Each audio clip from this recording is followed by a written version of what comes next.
ஒரு காலத்தில் பறக்கும் வேகத்தில் வளர்ந்திருந்த வாகன சந்தை இன்று திடீரென வேகத்தை இழந்திருக்கிறது. ஏன் இது எப்படி நடந்தது?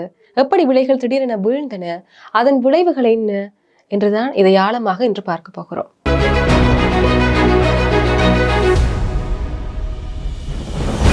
இலங்கை அரசு பொருளாதார நெருக்கடிக்கு பின் 2024 இறுதியில் வாகன இறக்குமதிக்கு விதித்திருந்த கட்டுப்பாடுகளை தளர்த்தி இருந்தது. அதன் பிறகு வாகனங்கள் இறக்குமதி செய்யும் அளவும் திடீரென அதிகரித்திருந்தது. 2025 ஜனவரி முதல் ஆகஸ்ட் வரை 705 மில்லியன் அமெரிக்க டாலர் மதிப்பிலான தனிப்பட்ட வாகனங்கள் நாட்டிற்கு வந்திறங்கின. இது கடந்த சில ஆண்டுகளில் பதிவான மிகப்பெரிய வெளிநாட்டு நாணய வெளிப்போக்குதான். ஆனால் மக்கள் எதிர்பார்த்தபடி வாகனங்களின் விற்பனை அதிகரிக்கவில்லை. அதற்கு மாறாக பல வாகன கடைகளில் விற்கப்படாமல் கிடக்கும் வாகனங்கள் குவிந்து கிடக்கின்றன. இந்த சந்தையின் மந்த நிலை, விலை குறைகிறது ஆனால் விற்பனை இல்லை. இதுதான் தற்போதைய நிலையாக காணப்படுகிறது. Vehicle importers association of Lanka தலைவர் இண்டிகா சம்பத் மெரின்சிகே ஊடகங்களுக்கு அளித்த பேட்டியில் கூறியிருக்கிறார். என்னென்று சொன்னால், அனுமதி இல்லாத மற்றும் கிரே மார்க்கெட் வாகனங்கள் சந்தை சமநிலையை குலைத்து விட்டன. விலை வீழ்ச்சி ஒரு இயல்பான மார்க்கெட் கரெக்ஷன், ஆனால் அது விற்பனையாளர்களுக்கு பெரும் சவாலாக மாறியிருக்கிறது. அவரது கூற்று சரி என சொல்வது போலவே விலை விவரங்களும் அதையே காட்டுகிறது. ஹோண்டா வெசல் செட் பிளே 2025 முன்பு 25.5 மில்லியன் ரூபாவாக இருந்தது. இப்பொழுது 23.5 மில்லியன் ரூபாவாக மாறியிருக்கிறது. டொயோட்டோ யாரிஸ் 11.5 மில்லியன் ரூபாவில் இருந்து தற்பொழுது 10.5 மில்லியன் ரூபாவாக மாறியிருக்கிறது. சுசுகி ஆல்டோ ஹைபிரிட் 7.9 மில்லியன் ரூபாவில் இருந்து தற்பொழுது 7.3 மில்லியன் ரூபாவாக மாறியிருக்கிறது. சுசுகி வேகனர் 7.8 மில்லியன் ரூபாவில் இருந்து 7.3 மில்லியன் ரூபாவாக மாறியிருக்கிறது. அப்படியானால் விலை குறைந்திருக்கையில் ஏன் மக்கள் வாங்கவில்லை என்று கேள்வி எழுகிறது. விலை காரணங்களுக்கு பின்புலத்தை பார்க்கலாம். இதற்கு பல படிமுறைகள் இருக்கிறது. முதலில் ஜப்பானில் ஹோல்சேல் விலைகள் குறைந்தன. இலங்கைக்கு வரும் பெரும்பாலான வாகனங்கள் ஜப்பானில் இருந்துதான் வரும். இரண்டாவதாக, ஜென்னுக்கும் ரூபாய்க்கும் இடையிலான விகிதம் சில மாதங்களில் இலங்கைக்கே சாதகமாக மாறியிருந்தது.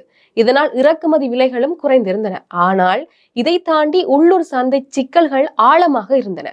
வாகனம் வாங்கும் ஆர்வம் 2 வருடங்களுக்கு முன் அதிகரித்திருந்தது. ஆனால் உயர் வட்டி விகிதங்கள், கடன் கிடைப்பதில் சிக்கல், மக்களின் நம்பிக்கையின்மை, இவை அனைத்துமே சேர்த்து சந்தையை வீழ்ச்சியடைய செய்துவிட்டது. பிராண்ட்களின் நிலை, இலங்கையில் இன்றும் டொயோட்டோ தான் மன்னன் என்றே சொல்லலாம். அதன் ரைஸ், யாரிஸ், LC300, ஃப்ராடோ மாடல்கள் இன்னும் விற்பனையில் முன்னிலைதான் வகிக்கிறது. அடுத்த ஃபோர்ட் ராப்டர் பிக்கப்புகள், ஹோண்டா வெசல் SUVகள் தான் இருக்குது. ஆனால் சிறிய கார்களில் சுசுகி வேகனர் போன்றவை தங்கள் பழைய வடிவமைப்பால் மற்றும் புதிய ஹைபிரிட் வாகனங்களின் போட்டியால் பின்தங்கி காணப்படுது. இதனுடைய பொருளாதார விளைவுகளை பார்க்கலாம். வாகன சந்தையின் மந்தநிலை என்பது வெறும் விற்பனை குறைவு மட்டுமில்லை. இதன் விளைவுகள் பரவலாக காணப்படுது. வாகன வியாபாரிகள் மற்றும் ஷோரூம்கள் நட்டத்தில் இயங்குகிறது. ஸ்பேர் பார்ட்ஸ் வியாபாரம் குறைந்து காணப்படுகிறது. வாகன போக்குவரத்து மற்றும் லாஜிஸ்டிக்ஸ் துறைகளும் பாதிக்கப்பட்டிருக்கிறது. இது தொடர்பில் பொருளாதார நிபுணர்கள் இது வெளிநாட்டு நாணய நிலுவைக்கும் தாக்கம் அளிக்கிறது என கூறுகிறார்கள். வாகன இறக்குமதி என்பது நாட்டின் டாலர் சேமிப்பில் பெரிய வடிகால். அதனால் அரசு மீண்டும் சில வகை வாகனங்களுக்கு கட்டுப்பாடுகளை விதிக்க வேண்டிய நிலை ஏற்படலாம்.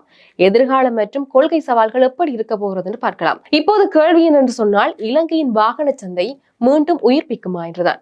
ஒருபுறம் புதிய ஹைபிரிட் மற்றும் எலக்ட்ரிக் வாகனங்கள் நுழைய தொடங்கி இருக்கிறது. சுற்றுச்சூழல் நட்பு கொள்கைகள் அரசால் ஊக்குவிக்கப்படுகின்றன. மறுபுறம் வட்டி விகிதங்கள் இன்னும் உயர்ந்துதான் காணப்படுகிறது. வாகன கடன்கள் கடுமையாக சுருக்கப்பட்டிருக்கின்றன. மக்களின் வாங்கும் திறன் குறைந்தும் இருக்கிறது. இதனால் மீளுருவாக்கம் மெதுவாகவும் நீண்ட காலத்திலும் மட்டுமே நிகழக்கூடும்.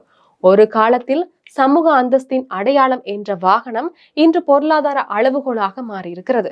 விலை குறைதல் மக்களுக்கு நிம்மதி அளித்தாலும் அதன் பின்னால் ஒரு கடினமான பொருளாதார சிக்கல் மறைந்து காணப்படுகிறது.